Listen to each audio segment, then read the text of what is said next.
Olá, seja bem-vindo ao Matemática com Lucas Bastos. Na aula de hoje a gente vai trabalhar a parte de poliedros, entrando aí na segunda etapa do ano, focando agora na parte de geometria espacial. Hoje a gente vai ver especificamente a parte de elementos e conceitos que envolvem o poliedro.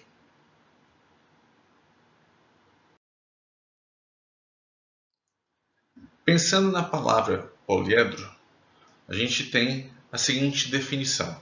Poliedro é uma conjunção de dois termos.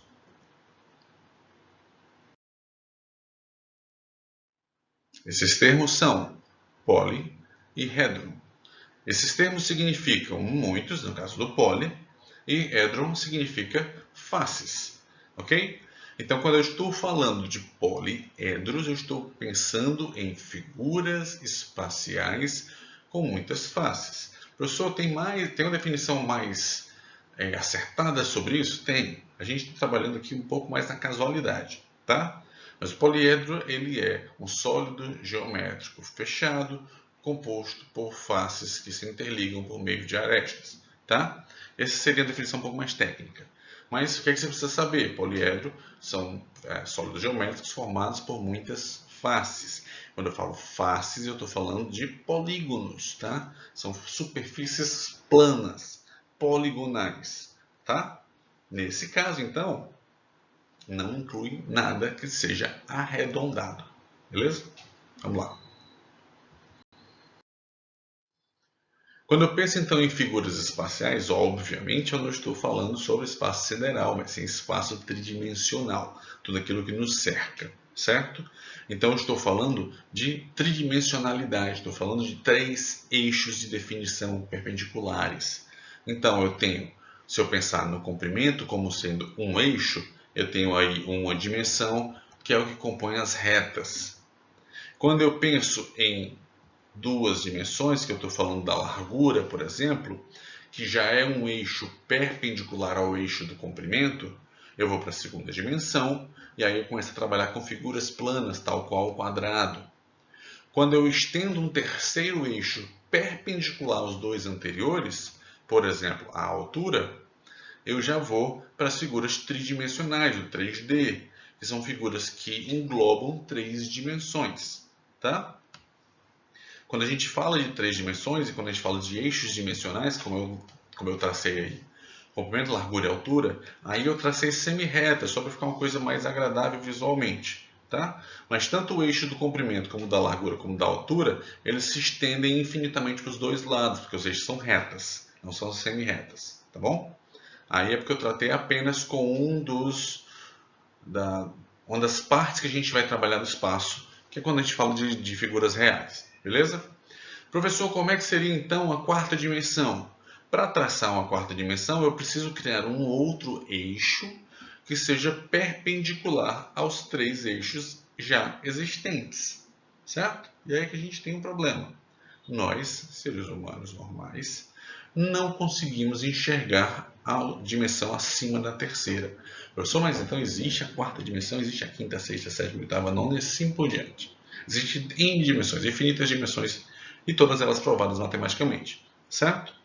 Mas a gente só trabalha porque a gente só enxerga com três dimensões. Beleza? Seguindo então. Quando a gente vai falar então dos elementos do poliedro, eu penso primeiro num poliedro. E aí você diz, isso é uma figura tridimensional. Não, isso é uma figura plana. Ela é uma representação plana de uma figura espacial. A figura espacial ela tem, por definição, três dimensões. A figura que está na tela aí para você agora, ela não tem três dimensões, ela tem duas. Ela só tem comprimento e altura ou comprimento e largura, que você preferir. Ou altura e largura, tanto faz. Os nomes, os eixos são o que menos importa. Mas ela só tem duas dimensões. Ela é feita de uma forma para lhe causar a ilusão de ótica que ela é uma figura tridimensional, mas ela é uma representação plana de uma figura tridimensional. É como se eu pegasse um objeto tridimensional e eu projetasse ela numa folha, num plano, tá? A gente não vai bater muito nessa tecla porque não é o foco da gente.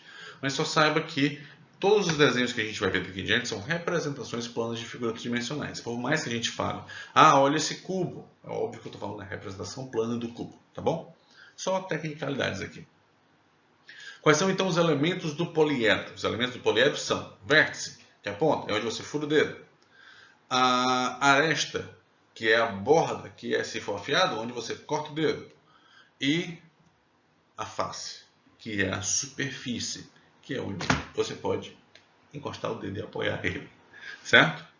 De modo geral, a gente, se você prestar bastante atenção, a gente formou uma figura tridimensional a partir de partes bidimensionais, que são as faces, de partes unidimensionais, que são as arestas, que são segmentos de reta, e de partes adimensionais, que são os vértices.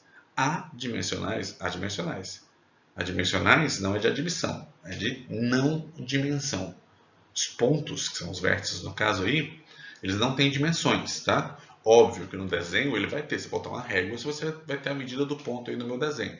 Mas em termos de teoria, os pontos não possuem dimensões, então os pontos são adimensionais. Tá? Mais uma vez, tecnicalidades e curiosidades, mas nada essencial para o que a gente vai estar trabalhando aqui agora. Importante aqui você saber, os elementos são vértice, aresta e face. Professor, posso chamar a aresta de lado? Não. Mas você pode fazer o que você quiser. Mas a minha recomendação é não, para você não se confundir. Porque a gente vai usar o termo lado. Mas a gente vai usar o termo lado quando a gente for falar de aresta da face. Para não ficar falando aresta da face, aresta do poliedro, aresta da face, aresta do poliedro, quando eu falar de lado, eu estou falando de aresta da face. Quando eu falar aresta, eu estou falando da aresta do poliedro. Certo? Seguindo. Convexo e não convexo. Não é côncavo? Também pode ser. Mas a gente trata normalmente como convexo e não convexo. Tá? Porque o que a gente busca, na verdade, é o convexo. Todo o resto é não convexo. Tá? O que seria um poliedro convexo? Eu vou mostrar para você o poliedro convexo e o não convexo. Eu acredito que de imediato você já vai notar uma diferença sentimental ao olhar isso. Certo? Mas eu vou, obviamente, definir depois. Então eu tenho aqui uma representação de um poliedro convexo, uma representação de um poliedro não convexo. Respira. Observa. Não tem uma diferença notória. Professor, um é o cubo, o outro não é. Não é sobre essa diferença que eu estou falando. Observa a construção. Olha, observa bem a construção do poliedro convexo e a construção do poliedro não convexo. Um não conversa com o outro, tá? É notório a diferença na estrutura dele. E óbvio, essa diferença na estrutura vem dessa região aqui. Opa, eu esqueci de falar que ele era côncavo, tá? Já falei antes. Vem dessa região aqui. Essa região aí se chama reentrância, tá? O que é um poliedro convexo? Poliedro convexo é aquele que não possui reentrância. Consequentemente, o poliedro côncavo ou não convexo é o poliedro que possui uma reentrância. Reentrância é quando no meu desenho, na minha construção, eu tenho vértices que apontam para dentro do meu poliedro. Seja para dentro de uma das faces, seja para dentro da região interna efetivamente do poliedro, certo? Se você observar o poliedro convexo, todos os vértices apontam para fora. Quando eu falo apontam, é na extensão das arestas, tá? Mas eles apontam todos para fora. Quando eu falo do poliedro não convexo, eu vou ter um ou mais vértices que estão apontando para dentro da figura, que é onde está justamente a reentrância. Então, convexo não possui reentrância, não convexo possui reentrância. Beleza? Seguindo. Os formatos de poliedro. Eu vou trazer formatos que talvez você já tenha visto, porque estão cada dia mais comuns, que são esses aqui. Esses formatos de dados de RPG, dados de múltiplas faces. Dados de 4, 6, 8, 10, 12 e 20 faces são os mais comuns. Existem outros, mas esses são os mais comuns. Se eu converter essas figuras para formatos geométricos,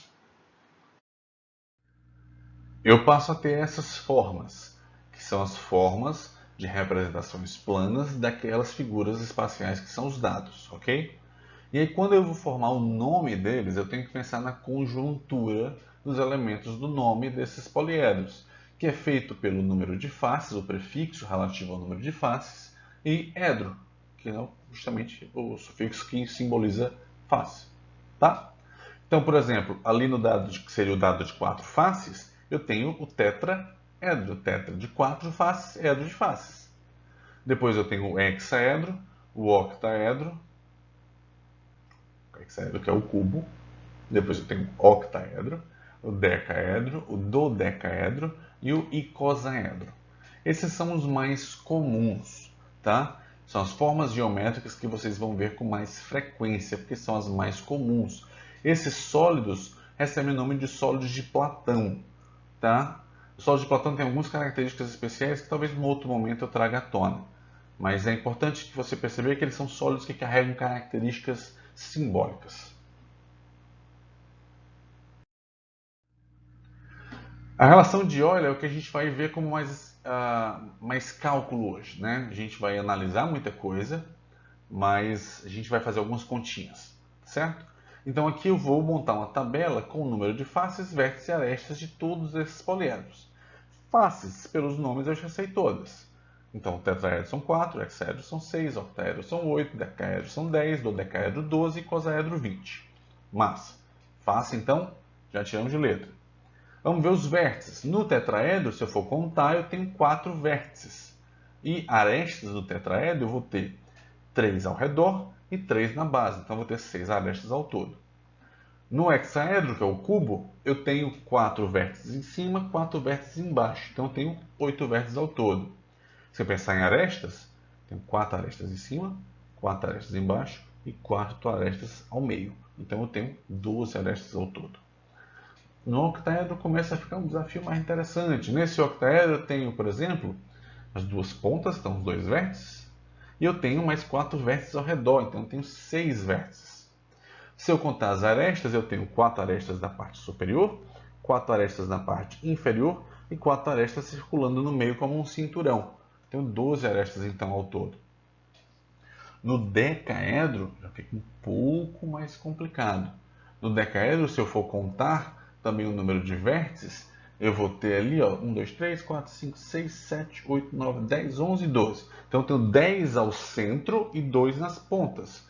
Tenho 12 vértices. Já o número de arestas, eu vou ter 5 arestas em cima, 5 arestas embaixo e 10 arestas ao meio. Então eu vou ter 20 arestas ao todo. Professor, o dodecaedro eu não quero contar. Ótimo, nem eu. Tá? O que a gente vai ver aqui agora é justamente como não contar essas coisas, e sim como calcular essas coisas. Por exemplo, eu quero calcular logo o número de arestas, que é um pouco mais fácil de fazer. Número de arestas, olha bem.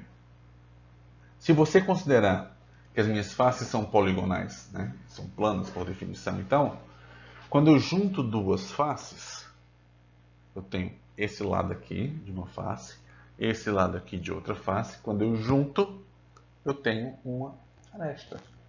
Tenho a borda do meu poliedro. Então, duas faces, né? Dois lados de face formam uma aresta do poliedro. Ou seja, basta eu contar o número total de lados do meu poliedro, face a face, depois eu divido por 2, porque cada 2 lados compõem uma aresta. No caso do dodecaedro, eu vou pegar, são 12 faces pentagonais, 12 vezes 5 dá 60, 60 dividido por 2, 30. Então vamos bater o martelo nisso. Eu vou fazer justamente o número de faces vezes o número de lados de cada face, divido por 2 e aí eu determino o valor. Então, mais uma vez, dodecaedro, 12 faces. Faces pentagonais, tem 5 lados cada face. 12 vezes 5, 60, 60 por 2, 30. Icosaedro, 20 faces, todas as faces triangulares. Então, 20 vezes 3, 60. 60 por 2, 30. Professor, e os vértices? Vamos olhar as 4 primeiras figuras que já estão com a tabela completa. Vou somar face e vértice. Tetraedro, 4 mais 4, 8. Menos 2, 6, que são as arestas. Hexaedro, face e vértice, 6, 8, 14. Menos 2, 12, que são as arestas. Octaedro, 8 mais 6, 14. Menos 2, 12, que são as arestas. Decaedro, face mais vértice, 10 mais 12, 22. Menos 2, 20, que são as arestas. Ou seja, há um padrão. Se eu somo faces com vértices e tiro 2, eu tenho as arestas. Então, eu vou fazer faces mais vértices menos 2 igual ao número de arestas. Essa é a relação de Euler. Tá? No caso do dodecaedro, eu tenho 12 faces. Menos o 2 ali dá 10. Para 30, faltam 20. Icosaedro, eu tenho 20 faces. Menos 2, 18. 18 para 30, 12. Então eu tenho 12 vértices. E assim a gente encerra a aula de hoje, introduzindo os poliedros na parte de elementos e algumas características. Ok? Então, obrigado por assistir, espero que você tenha gostado e aprendido. Qualquer dúvida, comenta aí e até a próxima aula. Tchau, tchau.